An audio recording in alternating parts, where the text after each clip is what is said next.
በመጽሐፍ ቅዱስ ውስጥ ተጽፈው ከሚገኙት ራእዮች መካከል እስካሁን ሚስጥር ሆኖ ግልጽ መረዳት ያልተገኘለት ዳንኤል በባቢሎን ምርኮ እያለ የተገለጠለት የአውሬው ራእይ እንደሆነ ታውቃላችሁ።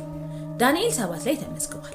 በዛን ምሽት እንቅልፍ ጥሎት እያለ በህልም ውስጥ ሆኖ እያለ እግዚአብሔር ምድራዊ ነገስታት ከመንግስተ ሰማይ እይታ አንጻር የተለዩ መሆናቸውን በራእይ ይገልጥለታል። ሰዎች ቢማረኩባቸውም ሰማይ የገለጠለት ግን በባህር ውስጥ የሚርመሰመሱ አውሬዎች እንደሆኑ ነው።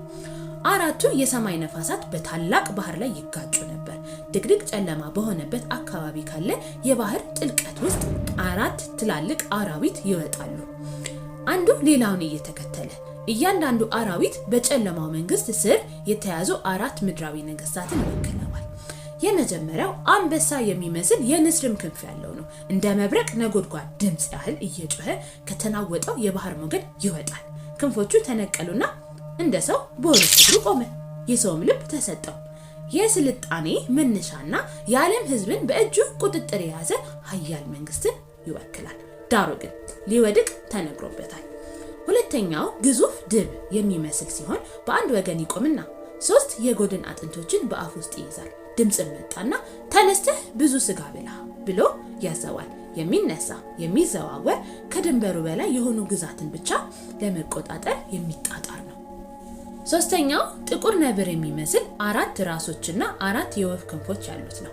ምንም ሳያመዛዝን በፍጥነት የሚንቀሳቀስ ግዛት ሲሆን ታላቅ ስልጣንም ተሰጠው።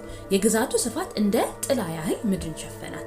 ዓለም ለሱ ልክ እንደ ታዳኝ እንስሳ ሆናለታለች። አራተኛው አውሬ ግን ከሌሎች አውሬዎች ጋር ፍጹም የማይነጻጸር ነው። የሚበላና የሚያደቅ ታላላቅ የብረት ጥርሶች፣ በኃይል የሚዋጥጥ ጥፍርና የሚረግጥ እግር፣ 10 ቀንዶችም ያሉት ሲሆን ትንሽ ቀንድም በመሃሉ ይታያል። እንደ ሰው አይኖች ያሉትና በትዕቢትም አንደበት የሚናገር አፍ አለው። መንግስተ ሰማይን እየተቃወመ ይመስላል። ዳንኤል ካየው ራእይ ከህልሙ ሲነቃ በጣም ደንግጦ ይሆናል። እነዚህ አውሬዎች ግን ሰዎችን ሊያስፈራሩ እንዳልሆነ ተገንዝቧል።